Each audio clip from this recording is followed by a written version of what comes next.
Hi everyone, welcome back to Learning with Leah. I'm so happy you could join me today. So today we are going to talk about phrasal verbs. Phrasal verbs can be a difficult concept and there are so many in the English language. So I wanted to explain to you today what is a phrasal verb? What does that mean? How do I use them in a sentence? And so I'm going to explain some more details to you about how to use phrasal verbs. So let's get started. All right, so first of all, a phrasal verb is a verb plus a particle. So all a particle is an adverb or a preposition. So basically, a phrasal verb acts like a verb, but it's 2 or 3 words instead of just one. So for example, wake up. This is a very common phrasal verb in English. When we get up in the morning, we wake up, we use these 2 words together, right? So using the verb and the particle together creates a phrasal verb. So many times, the particle might be an adverb or a preposition, like up, down, on, off, in, out. So there's many different common words that we use. But the problem and what makes phrasal verbs so difficult is that there are so many. And many times there are many different meanings for one phrasal verb. So it just takes a lot of practice. So hopefully these videos will be able to help you with that. So, like I said, wake up. This is an example of a phrasal verb. We take a verb and we take the particle, and these 2 are both together in the sentence. And this acts like a verb. It's like a normal verb. So that means we can conjugate it. We can make it present tense, past tense, future tense, and it acts just like a normal verb. For example, yesterday I woke up at 7 a.m. Tomorrow I will wake up at 8 a.m., for example. Okay? All right, so that is how you create a phrasal verb together. Another problem that is difficult with phrasal verbs is that sometimes they don't always mean what they say. So we can call them idiomatic. So an idiom means that the definition is not always what the words mean literally. So one example where it's an idiomatic meaning would be count on. So the phrasal verb count on, count, we think 1, 2, 3, 4, right? Counting a number. But to count on someone, or to count on means something different. It's not about counting numbers. If you count on someone or something, you depend on it. So if I count on my friend, that means I trust her and I'm depending on her for something. So this is an example where the meaning is not literal, right? We don't literally mean 1, 2, 3. We're talking about a different meaning.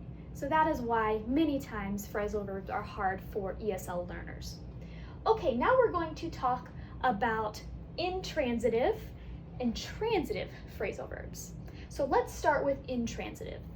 So intransitive phrasal verbs mean that there's no object after the phrasal verb. There cannot be an object after. For example, these are some examples of intransitive phrasal verbs. Grow up, right? To grow up means to get older and to learn as you get older. For example, I grew up in the United States. So you are able to have a prepositional phrase after the phrasal verb, but there can be no object afterwards. okay? Sit down. If I sit down in my chair, this does not take an object. There's no object. Wake up, right? We talked about that. There's no object afterwards. Again, we can describe in the sentence more with a prepositional phrase, but we cannot use an object after. And show up. To show up means to arrive somewhere, right? If I show up at my parents' house, that means I have arrived and I have been able to get there to my parents' house. Okay, so these are intransitive phrasal verbs. Again, that means there is no object afterwards. Okay. On the other side, transitive phrasal verbs, they have to have an object to complete their meaning. It's very important. You must have an object with a transitive phrasal verbs. And most phrasal verbs, the majority of phrasal verbs are transitive. So there is an object that must be after. So I'll give you some examples. For example, take off. When we talk about taking off, maybe you are getting ready to take a shower. You need to take off your clothes, right? I cannot say, I am going to take off. We would ask, what? What are you going to take off, right? So we have to have an object after the phrasal verb. I am going to take off my clothes. I'm going to take off my socks, for example. Okay, another example would be turn on, right? This is a very common phrasal verb. I'm going to turn on the lights. I'm going to turn off the water. I'm going to turn on my cell phone, for example. Again, if you say, I'm going to turn on, someone would ask, what are you going to turn on, right? We have to have an object after the phrasal verb. And lastly, fill out. This is another example of a transitive phrasal verb. Fill out means to complete. So maybe when you go to get a job and they give you an application, they might say, please fill out the application. Please fill out these papers. Okay, that means to complete, to finish the papers, the answers, and to complete it. Again, so we have to have an object in the sentence. Now we can use a pronoun, right? So if we have already explained what the object was earlier in our speech or in our writing, we can use pronouns. So did you fill out the application? You could say, yes, I filled it out. We can use it or filled them out, okay? So we can also use pronouns as well as the object name specifically itself. Okay, so now we have talked about intransitive, where we do not take an object, or the phrasal verb does not take an object. Now we also know there's transitive, which means they must have an object. So within transitive phrasal verbs, there's also separable and inseparable transitive phrasal verbs. So it gets a little more complicated, all right? But I'm going to now explain what separable and inseparable phrasal verbs are now. Okay, so within phrasal verbs, we have intransitive, transitive, and then within transitive phrasal verbs, so the ones that take an object and that have to have an object, there are separable and inseparable phrasal verbs. So let's talk about what those mean. Okay, let's start with inseparable because it's a little easier to understand. So if we have an inseparable phrasal verb, that means it takes an object because it's transitive, right? But it cannot be separated. So what does that mean? So remember, for our phrasal verb, we have a verb plus a particle. So normally there's 2 or 3 words together that make the phrasal verb. So if it's inseparable, that means those words cannot be separated. They have to stay together as a unit, okay? They have to be together. For example, count on and call on. So I explained earlier, if you count on someone, that means you depend on them, you rely on them, you trust them. For example, I can count on her to help me. Maybe I can count on my friend to answer the phone, right? I can trust or depend that she will do that, for example. Okay, so because it's inseparable, these words have to stay glued next to each other. They cannot be separated. For example, I could not say, I can count her to help me on. No, that does not make sense. So they have to stay glued together. Call on. So this is a very common phrasal verb, especially in the classroom. To call on someone means to choose or to say someone's name to give an answer. For example, in the classroom, the teacher called on her student. So she said, Sally, what is your answer? Okay, called on, to call on someone. So again, this is an inseparable phrasal verb, so the words have to stay together, right? So that's pretty simple. They cannot be separate. They cannot be separated, so they are inseparable, right? Just like the name. Now, separable is where it gets a little tricky. So let's talk about that next. So with separable phrasal verbs, again, they take an object because it's transitive, okay? But this is where it gets a little different. So the verb and the particle can be together, or they can be separated in the sentence. So let's look at some examples, okay? For example, fill out. So we talked about earlier, to fill out something means to complete it. For example, I filled out the forms, or I filled the forms out. Now, here, we can keep the verb and the particle together, or we can separate them in the sentence, okay? And the part that is important to know is that the meaning is the same. The meaning does not change. If someone says, I filled out the forms, or they say, I filled the forms out, it's exactly the same, okay? So it's a choice of which way you would like to say it, okay? For example, let's do another one, turn on, right? If we turn on the water, or we turn on or turn off the heat.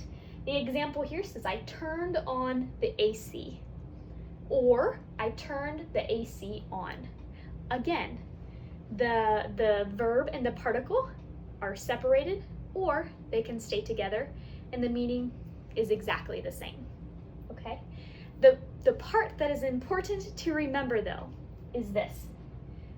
It's in red to remind you. This is very important. When the object, so remember, the object is what comes after. Because this is a separable, transitive phrasal verb, we have to have an object. So here our object is the forms. What did you fill out? You filled out the forms, okay? What did you turn on? You turned on the AC. These are your objects, okay? When you use the noun, right, if you use an object, or if the object is a noun, like form or AC, these are nouns, then you can choose where to put the noun. You can have them in between, you can have them after, like this. They can be moved around. That's why it's a separable phrasal verb. But when the object is a pronoun, it must come before the particle. So, for example, if we are in a conversation, right, many times we use pronouns, so we do not have to repeat ourselves so much. So we might say it or them, or use pronouns, so we are not repeating something a lot. So when we want to use the object as a pronoun, we can do that, but we have to remember it has to come before the particle. For example, fill them out. Okay, so I filled out the forms, I filled the forms out. Because we change forms, to them, because it's plural, it has to come before the particle, which means it will be in between the phrasal verb. Okay, so it fits right in between the verb and the particle. Okay, same with the next one. I turned on the AC, I turned the AC on. If we want to make AC a pronoun and make it, then it has to go before the particle. So that means it's in between the verb and the particle. So that's what you need to remember with separable phrasal verbs. Okay, so let's do some examples that will hopefully help you understand this a little bit more. Okay, so let's go over some examples. All right, so the first one, Susan grew up in Mexico. We already talked about this meaning before. So again, this is an intransitive phrasal verb, which means there is no object that goes after the phrasal verb. Next one, I put up with her attitude. So put up with is a 3-word phrasal verb. So again, like I said before, we can have a 2-word or 3-word phrasal verb. Okay, this is a common thing in English. Okay, so sometimes it will have 2 particles. So with this 3-word phrasal verb, it is transitive because it takes an object, right? Her attitude is an object, right? Now it is inseparable, so the 3 words have to stay together. So to put up with something means to deal with, to tolerate, right? So if I put up with her attitude, that meant I tolerated it. Maybe I didn't like it, but I dealt with it, I tolerated it. Okay, next one. Jill is getting over a breakup. Okay, getting over is transitive because we have an object that comes after. Okay, so but it is inseparable. So getting over, to get over, has to stay together. So to get over something means to recover.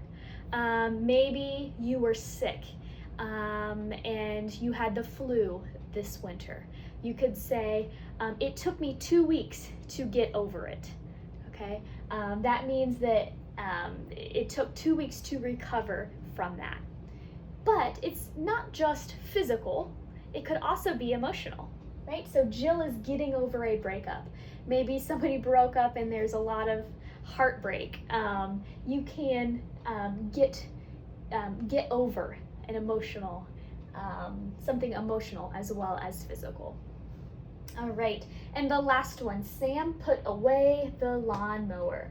So this is transitive because we have an object and it is separable. So to put away could be separated. These 2 words can be separated.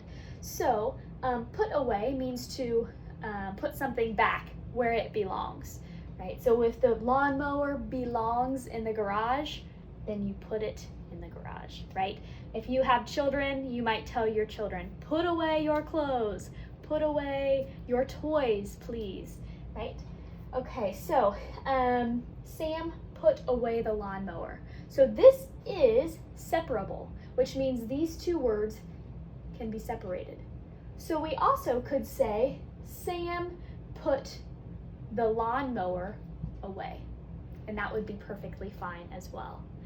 Okay, but remember, if we want it for only this kind of sentence, only for separable sentences, if we want to use a pronoun as the object, so it, because this is singular, the object, it, would need to come before the particle.